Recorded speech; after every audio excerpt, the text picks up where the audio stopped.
The New York Knicks have taken a commanding 2-0 Eastern Conference Finals lead after beating Cleveland in a game that I'm not even sure the final score indicated how in control they were. This after a game where they came back in historic fashion in game one. And I'm looking at their ability, Caroline, to move the ball and to move the primary scorer and to figure out how to take advantage of whatever you're doing. And I'm wondering if maybe we need to start recalibrating our conversation, because you and I have said many times the expectation is make it to the finals. That's what the Knicks have told us. I don't know right now, given the historic way that this team is playing, that we can absolutely say with certainty that they don't have a shot at winning the whole damn thing. This Knicks team is so far ahead of where I thought they would be in these playoffs. I'm not sure we should be so comfortable just presuming that the winner of OKC San Antonio is surefire going to be our NBA champion. We shouldn't, and I think that would be irresponsible, especially because the first couple of games of the Western Conference Finals have been absolutely physical and bruising and rough and tough. And it looks like that's how the rest of the series is going to go. And if you look at the injury report for tonight's game, it reads like a Harry Potter novel. I mean, how many guys are questionable moving forward in at least in this game? And who knows for the rest of the series. So that's one angle of it. It's a wonderful opportunity for the Knicks. And now, look, we're only 2 games in. We have plenty of basketball left to be played. Knock on wood. Plenty of, potentially injuries or physicality to get ratcheted up in this series. But for right now, the Knicks feel like, their ice baths aren't nearly as necessary as it is for the Spurs and for the Oklahoma City Thunder. So that's one avenue is the Knicks go into the NBA Finals fresh and healthy with a lot of depth there, where OKC or San Antonio just isn't. Where I struggle, though, because I think that's a real thing. Where I struggle, who on this Knicks squad can keep Wemby in check? Who on this Knicks squad can keep SGA or Chet in check? The Knicks have a lot of depth, and they got good scoring off of their bench yesterday. They don't have OKC depth because OKC's been without J-Dub for a decent bit of the season. J-Dub's played, 30, 35 games, somewhere in the 30 range. They probably won't have him tonight. And I'm not overly concerned for OKC because they can, better than any other team in the NBA, weather the storm of injuries because it's just next man up. We've seen it all season long. We've seen it over the last 2 years. So I just don't know and why I would right now favor the winner of the West over the winner of the East, most likely the Knicks, is because I don't know who's stopping Wemby and I don't know who can match the depth of OKC. And San Antonio, for that matter. San Antonio's got a heck of a lot of depth.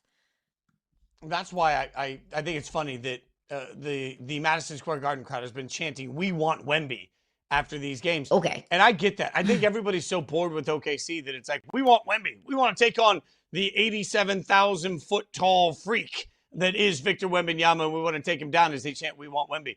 That's asking a lot of Karl Anthony Towns, right? Because that's going to be Cat. Cat's going to have to, who's going to make the all defensive team, I'm sure. But Cat's going to have to go out and have the series of a lifetime. And you're going to have depth. Something that we've talked a little bit about in these conference finals that we have right now in the West is that if the refs choose to call everything that's happening against Wemby, your depth is going to be tested on who's guarding him. Like the amount they're going to ask of that man right there in a series against the Spurs is absolutely huge. I would rather have Cat be able to just take on the entire middle of this OKC defense. Not that, Holmgren and Hartenstein don't create some issues and have size. That's fine. Wemby's just a different cat.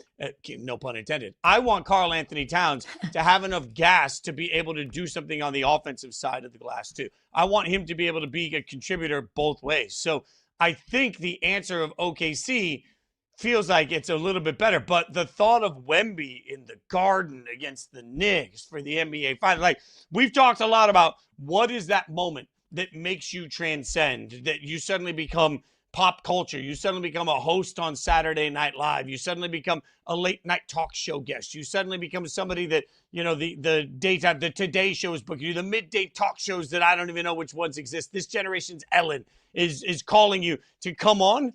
You beat the Knicks in the Garden for an NBA championship, and Wemby becomes a household name to people that have never watched a second of basketball, right? Like that's the transcendent moment. I want Wemby versus the Knicks because I think it transcends just the sport of basketball. That being said, if I'm the Knicks, I don't know that I want to take on what Wemby's going to do to both sides, on both sides. It just creates so much fear at the rim. You watch grown men, grown NBA players that suddenly have just a little hesitation when they get anywhere near the lane because Wemby is standing there with an arm in the air. I don't want any of that smoke. If I'm Knicks fans, I'd much rather take on OKC as deep as they are because this is a banged up, just injured all over the place OKC team. I'd rather have that version than have Wemby. Ooh, careful what you wish for. And I think this generation's version of Ellen is probably the Jennifer Hudson show, right? Oh, okay. Okay. Yeah, Like, I'll or maybe go. Drew Barrymore show. I could see Webby going down the spirit tunnel though. I don't know what his song would be, Oh, but which show is it that has the Spirit Tunnel? Jennifer Hudson show. Okay, I only know the Spirit Tunnel. I have no idea because I never see the host. I just see the guest walking down. Like that's hey, Jennifer Hudson show. This is a fail in the way that you do your show. Like I don't know what show it is. I just know the tunnel and the bad dancing. So Jennifer Hudson should get on in there with the celeb, and then I'd know. There is some bad dancing in the spirit tunnel, but it's all in good fun of the spirit tunnel. But like I feel like they would have to like find a new tunnel. Like they would have to bring Wemby in the spirit tunnel like from outside. Because there's no way Wemby is fitting in that hallway. So they're just gonna have to rethink all of these things. But to your point, Wemby is a superstar that has kind of superseded the league. That I could see him hilariously sitting at the desk at Weekend Update on SNL or walking through the spirit tunnel or whatever it is, becoming not just a basketball phenomenon, but a pop culture phenomenon. But you say you'd rather have OKC. Look, that's a banged up team. I get it. I know. But they can withstand injuries far more than any other team in the NBA. It is like breaking my brain thinking about how Oklahoma City can just, oh, SGA's on the bench, doesn't matter. Oh, J-Dub's on the bench, doesn't matter. Oh, iHeart's on the bench, doesn't matter. They can just get through it. They can just look to somebody else and say, okay, you're going to drop 30 tonight. Cool. You good with that? Awesome. Cool. Great. Thanks. Bye. Why I would rather play San Antonio. And I know that is really, really, I would approach with caution saying I would rather play Wemby because that is just somebody that you do not stop. You hope that you can just limit him. This is still a very young and inexperienced Spurs team. Like the Spurs are doing something that teams just don't do. You don't have a young team that's experiencing their first postseason experience together as a unit for the first time ever and get to the Western Conference Finals. It doesn't happen like that. Normally, these young teams face a more veteran team or a team that's been there before and they get knocked out and then they go home and it's devastating and they come back next year and they're better. That's how that normally goes.